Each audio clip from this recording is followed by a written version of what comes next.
Well, hello everyone.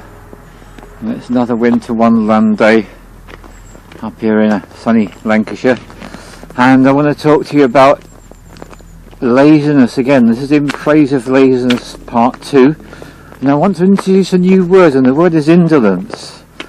And the only time you really come across this word is if you study the tarot, and there's actually a card called the 8 of Cups which represent indolence. So I want us to have a look at the other aspects of this approach to life, whereby that you take time and you don't always be doing stuff. Inactivity. So one of the huge advantages of being inactive is the sustainability factor. So if you're concerned with the environment and concerned with living a sustainable lifestyle and not using all the Earth's resources, it's an incredibly good thing to do to experience times of indolence in your life. I mean, let's take the opposite extreme. Supposing I was a well-known author and I was constantly going into aeroplanes to write my books in different countries in the world, different cities. I'd just be using up huge amounts of resources in terms of the aeroplane, fuel, all the rest of it. Whereas if I sit at home and don't do any of those things, I'm actually doing a considerable thing to benefit the environment, because I'm not wasting all those resources. So this is one of the main things about inactivity. All that rushing around, driving around, flying, going in trains, boats, whatever, it's all very expensive, isn't it? So this brings us to the next thing about indolence. Save yourself a fortune. Save yourself loads and loads of money. The less in the way of things that you do, the more money that you save.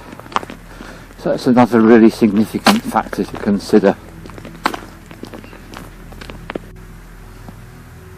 And then the other thing about taking it easy, not rushing around, being still, is you get to appreciate things more. I mean, even when I just slow my pace down as I'm making the film here, and I look at the snow on the branches of this particular tree, slowing down, stopping, that's an advantage, isn't it? I can notice even more about the beauty of the landscape by so doing.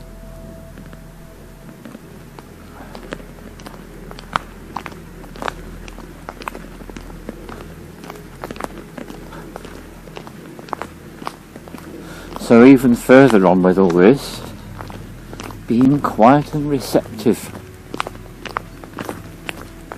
Being quiet and receptive, allowing new insights to arise. That's another advantage of being lazy or indolent, isn't it? So I guess what I've done really is I've done enough, because I just feel like, hey, I don't want to say any more about this subject, because if I was to keep talking much longer, then I wouldn't be being indolent. I wouldn't really be exploring the benefits of laziness sufficiently. So I'm just going to finish with this shot here. So at different times of the year, this particular bank looks in different ways, but this is what it looks like at the moment as the plants have gone into indolence. So if you're fortunate enough to be living in a 4-season year, you can experience the indolence of the plants and be aware how they love being like this, how it's deeply satisfying after all those months of growing, producing leaves, flowers and fruit, and now here they are, just taking it easy until next year. Clever plants, happy plants, indolence, in praise of laziness.